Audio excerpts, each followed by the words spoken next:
We back, baby. Thanks for dealing with me. Had a bit of technical difficulties on the stream today. It's all good. Restarted the computer and all that. This is Wassup Flobo number 15. Getting books sucks sometimes.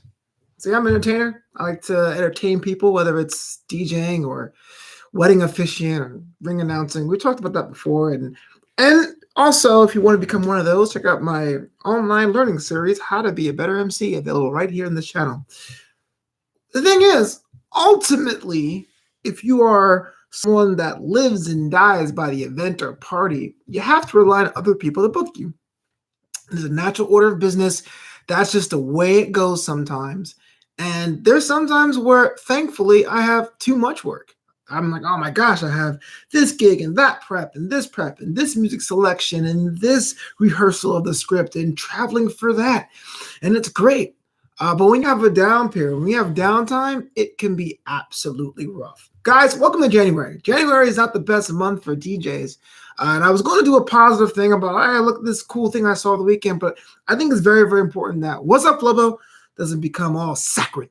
I'll tell you exactly how it is, how hard it is to get booked in the cold months. You see, there's a lot of couples dealing with their things between the holiday season and the Valentine's Day season.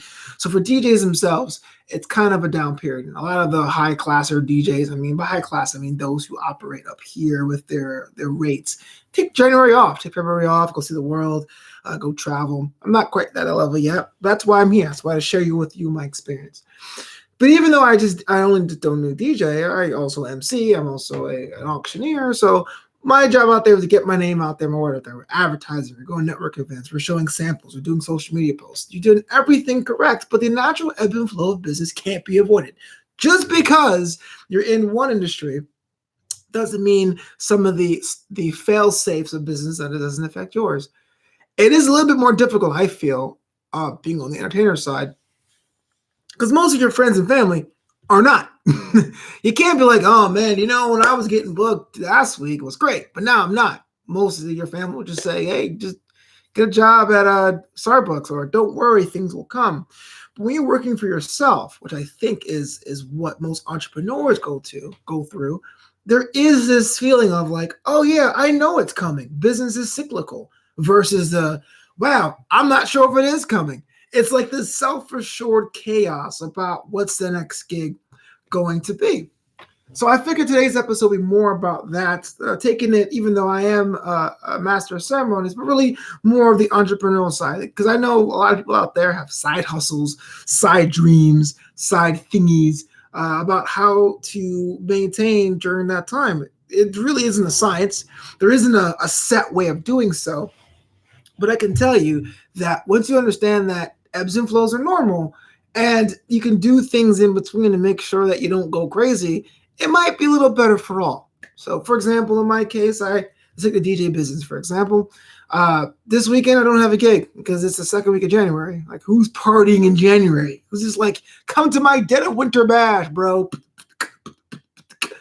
it's the perfect time for me to go look and review new products and updates, or do a little practice mix in my house to keep that fresh. By the way, if you're on Mixcloud, a lot of my mixes are available on Mixcloud. So check it out, mixcloud.com/flobo-voice to see me on the ones and twos quite proper. Or as a comedian, I haven't been as booked as I would like there. A lot of times that's due to the other things I'm working on. No one to blame but myself.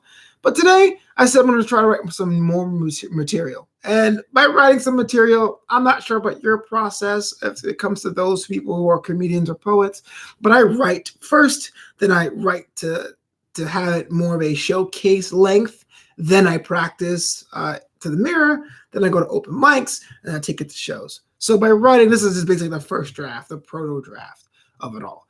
That's basically what you can do. All you can do is create on the back end, and perhaps document that so that your social media is fresh. So someone goes, hey, this person's always working. Let's give him a shot. It is so interesting that on times and passages where work is coming fruitfully, that no one can tell you nothing. You walk into rooms being like, yeah, woo, look, man, I got this thing going on next week, and then I'm going to be partying with Oprah after that, and I might give a high five to a president of a foreign country. You know how it is, Flobito. But there's also times like now where you may have, say, 3 inquiries and they haven't got back to you. So that means they haven't necessarily passed on you. But you're kind of waiting to see what they would say during a downtime. You're like, oh man, only 3 gigs. What if everyone says no? I'm done. I'm going to go out and move out of my house and move to a van down by the beach. What do you mean the van is $2,000 a month because it's Los Angeles and rent sucks out here? Oh my goodness, what am I going to do? It's okay. It's totally okay. It's normal to feel that way. Your clients are coming, your customers are coming, your people are walking to your store, people are seeing you on Instagram and asking to collab. It's coming. Just don't give up on that yet. And just know that a lot of times on Instagram, it's not real. And I know that's not a hot take. Social media isn't really life, man. It's a hyper realistic lens we're all living in.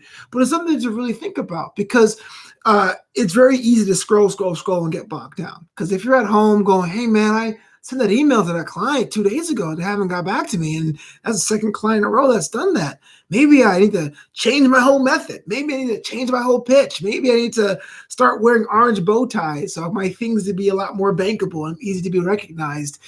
No, the idea is to stay the course because you can look at everyone's successes on social media. To me, this was difficult. I had planned on doing an episode about comic book characters again, or another edition of the comic book character series, because I was all about keeping What's Up, Flobo as happy as possible. But I think this is way more important to show you that, look, here is somebody, myself, that has a documented history of doing things. But right now, this week in January, the dead season after the holidays, if you will, I'm at home going like, whoo, I hope someone comes through soon, because not even the whole like work and business and finances. As a crafts person, you worry about getting rusty. You worry about what can I do to keep my skills sharp.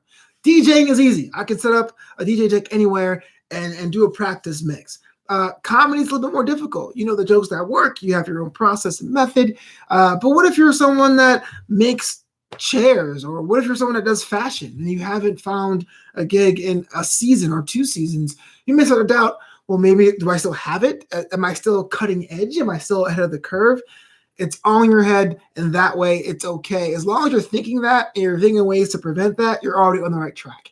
If you're the person who's like, man, I haven't worked, but I'm good on practice. You know what I'm saying? I haven't mixed in like 6 months, but I'm still a good player. I'm the man.